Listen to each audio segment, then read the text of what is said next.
Hello, Ling 101 students. This screencast is to explore the difference between flap and glottal stop, these two different variants of T that students seem to have trouble distinguishing and knowing when to use, so hopefully this will help straighten that out for you a little bit.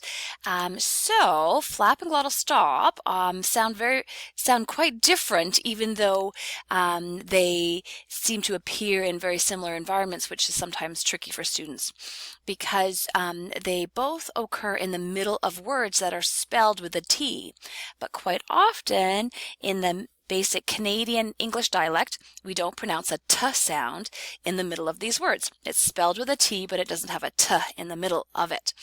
And in the environment we find flap and glottal stop, there is usually vowels around it, and the stress occurs in front of the T. So it's kind of restricted to between vowels in the middle of a word where it's spelled with a T, but it does not sound like a T. So the flap occurs in the words where it sounds more like a D. So in the middle of water, city, property, you hear that kind of D, almost a D sound in there. So the flap is where it's spelled with a T, but sounds like a D. Glottal stop, on the other hand, it doesn't sound like a D. It's just chopping off the first vowel by narrowing the glottis, very quickly chopping this vowel off by closing the glottis. Button, gluten, satin. And you just chop it off down in the throat, in the larynx, so the glottis closes, and you get the glottal stop sound.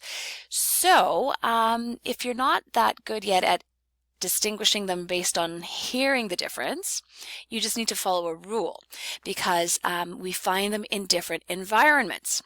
Flap we find in more environments. It's a very common sound, especially North Americans. That's kind of we're characterized by flapping.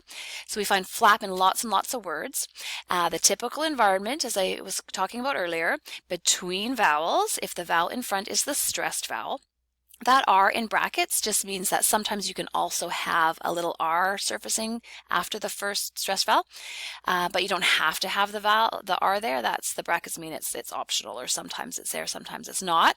So in a word like party, you get the retroflex R between the vowel and the flap, but in a word like sitting, you don't have an R in there, so the R is optional or not obligatory. So now, why does a flap sound like a D?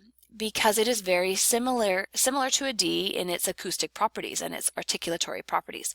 So both D and flap are voiced, and both D and flap are alveolar. So they are produced in a very, very similar way.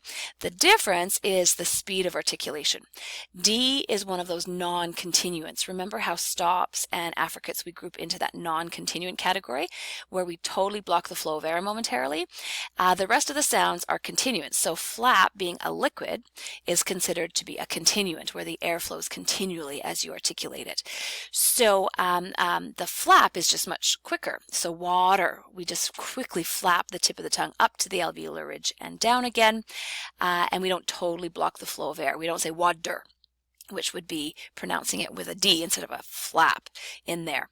Now, so students also sometimes forget which way to draw the hook, and they end up drawing a hook the other way, and so it looks more like a glottal stop. So just remember that the hook of the flap goes in the same direction as the hook of the R.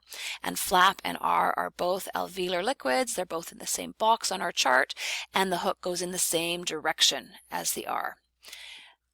The next one is the glottal stop environment, and this is much more restricted. We don't get glottal stop nearly as frequently because it's conditioned by the n sound that comes after.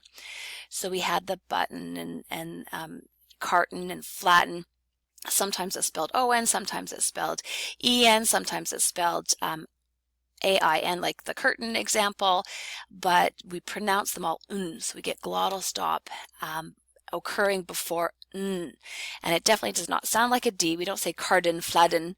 It's just the chopping off of that first vowel at the glottis. So we see a difference between using flap and glottal stop in Alberta versus Albertan. Alberta, with that nice almost D sounding flap at the end, Alberta, as opposed to Albertan, where you just chop off the middle syllable and then have the n at the end, which conditions the occurrence of glottal stop.